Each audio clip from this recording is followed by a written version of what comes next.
আল্লাহর নবী মুসা পয়গম্বর মহিলাকে এই কথা বলার পরে মহিলা যখন এই কথাটা গ্রহণ করতে পারলেন না, শুকরিয়া আদায় করার কথা বলার কারণে সে আল্লাহর কথাকে ডিনাই করলাম, সাথে সাথে আল্লাহ তাআলা তাকে আযাব গজব দিয়ে ধ্বংস করে দিলেন। আবার কিছুক্ষণ যাওয়ার পরে ওই লোক জিজ্ঞাসা করলো, আল্লাহর পয়গম্বর মুসা নবী গো, আপনি তো আল্লাহর সাথে কথা বলতে গিয়েছেন, এখন আমার কথাটা আপনি আল্লাহর কাছে বলছেন কিনা? আল্লাহ আমার কথার প্রেক্ষিতে আমাকে কি বলেছে? মুসা পয়গম্বর ডাক দিয়ে বলল, ও আল্লাহর বান্দা শোনো রে, তোমার বিষয়ে আল্লাহর সাথে কথা হয়েছে, তোমার সকল বিষয়গুলো আল্লাহ পাক জানেন, তারপর আল্লাহ তাআলা আমার মাধ্যমে জানিয়ে দিয়েছেন তোমার এত ধন সম্পদ আল্লাহ তাআলা দান করেছেন, তুমি বলেছো এই ধন সম্পদ কিভাবে কমবে? আল্লাহ তাআলা বলে দিয়েছেন কখনো যেন তুমি আল্লাহর শুকরিয়া আদায় না করো। কি না করো? শুকরিয়া আদায় না করো। ওই লোকটা লাভ দিয়া ডাক দিয়া কয়, আল্লাহর পয়গম্বর মুসা নবী আপনি এটা কি বললেন? আল্লাহ তাআলা আমাকে এত ধন সম্পদ দিয়েছে, আমি কখনো কোনো দিন আল্লাহর না শুকরিয়া করতে পারবো না। বলেন না সুবহানাল্লাহ। আল্লাহ আমাকে এত ধন সম্পদ দিয়েছে, আমি কোনোদিন আল্লাহর না শুকরিয়া করতে পারবো না, কারণ আল্লাহর কদমে সারা জীবনও যদি আমি সিজদা দিয়ে পড়ে থাকি, আমি আল্লাহর শুকরিয়া আদায় করে শেষ করতে পারবো না।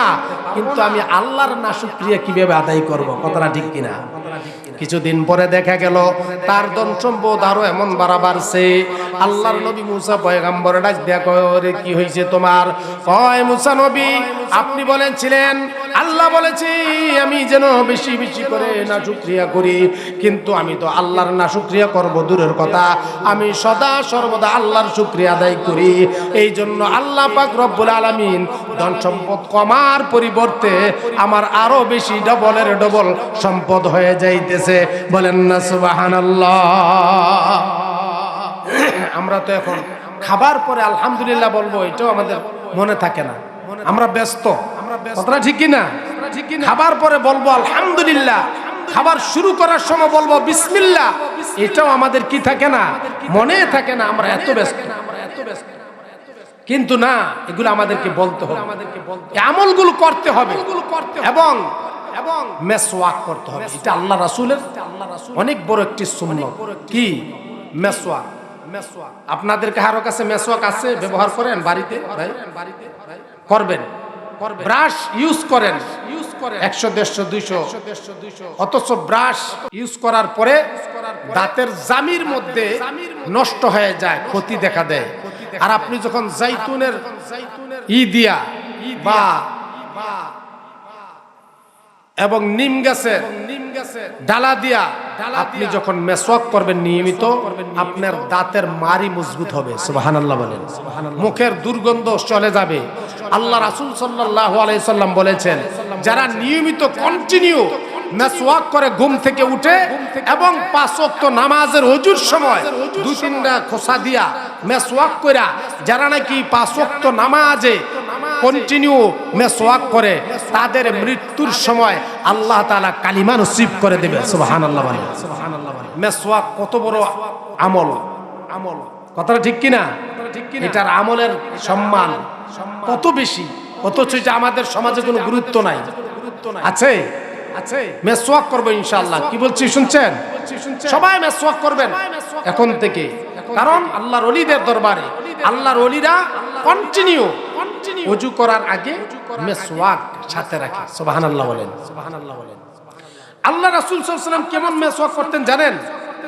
রাত্রি বেলা যখন ঘুমাইতেন ওনার পাশে মেসওয়াক থাকতো। সুবহানাল্লাহ বলেন। উনি ঘুম থেকে উঠেই আগে মেসওয়াকটা হাতে নিতেন। কি হাতে নিতেন? কথা বুঝতেছেন আমার? এটা কিন্তু সম্পূর্ণ হাদিস থেকে কথা বলছি, কোনো কল্প কাহিনী না। আল্লাহ রাসূল সাল্লাল্লাহু আলাইহি সাল্লাম তার পাশে, ঘুমানোর পাশে মাথার বিছানার সাথে মেসওয়াক থাকতো। উনি ঘুম থেকে জাগ্রত হওয়ার সাথে সাথে মেসওয়াক করতেন। আগে কি করতেন? মেসওয়াক করতেন। আর এই মেসওয়াক করাটা আপনার জন্য কি লাভ জানেন? আপনি যে সারা রাত্র ঘুমাইলেন, মুখের ভিতরে একটা লালা তৈরি হয় কি হয় না?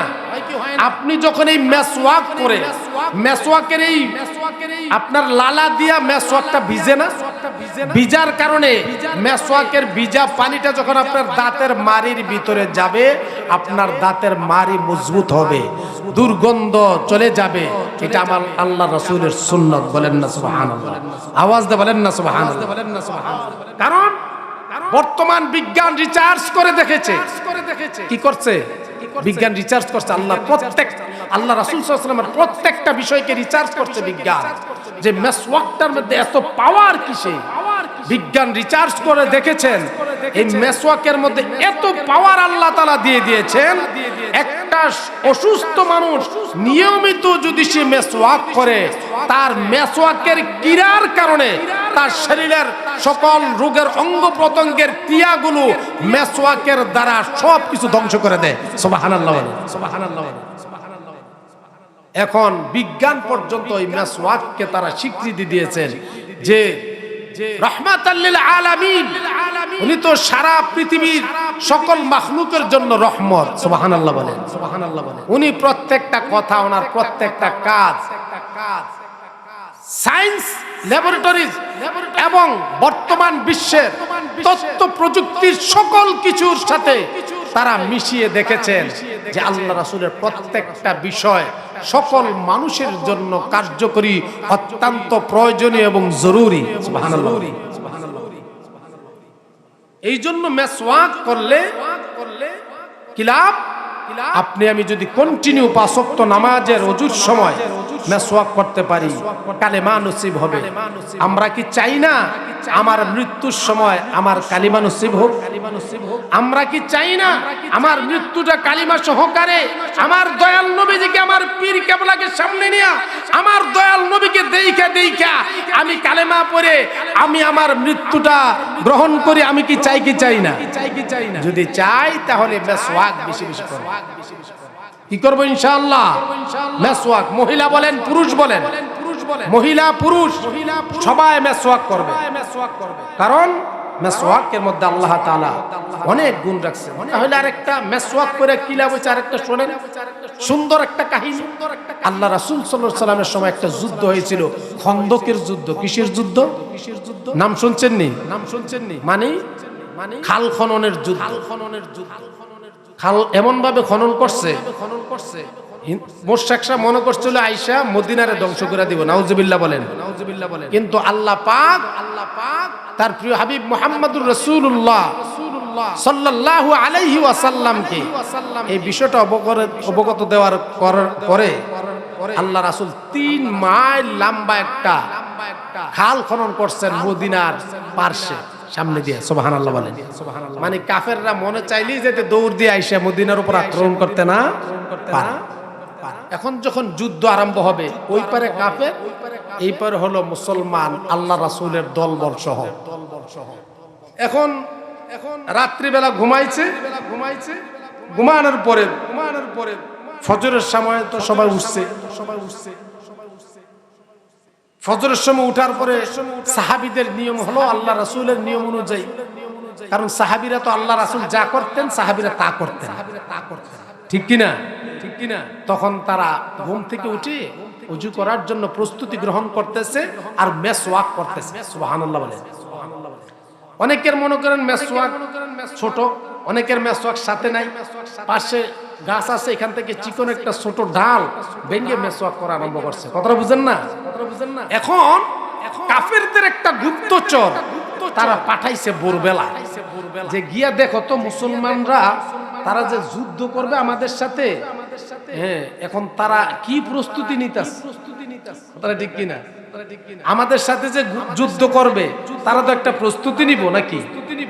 এখন তারা কি প্রস্তুতি নিতেছে আমাদের সাথে যুদ্ধ করার জন্য? 2-3 জন গুপ্তচর পাঠাইছে আর কি, গোয়েন্দার আইসা খালের ওই পার থাইকা তারা দেখতেছে যে মুহাম্মদের অনুসারীরা এই ডাল ভাঙ্গা দাঁত দাঁড়াইতেছে। কি করতেছে? কথাটা বুঝেন না? দাঁত দাঁড়াইতেছে। এরা মানে ওরা যেভাবে কথাটা বলছে তাদের দলের লোকদের, নেতাদের কাছে যাইয়া, তারা ওই পাশ থেকে মনে করতেছে যে মুহাম্মদের দলের লোকেরা দিকিরে টাইল মাল ভাঙ্গা দি দাঁত মাত দাঁড়াইতেছে, কারণটা কি? কিন্তু আল্লাহ রাসূলের সাহাবীরা কি করতেছেন? মেসওয়াক করতেছেন। ওযু করবেন, ফজরের নামাজ আদায় করবেন, তারপর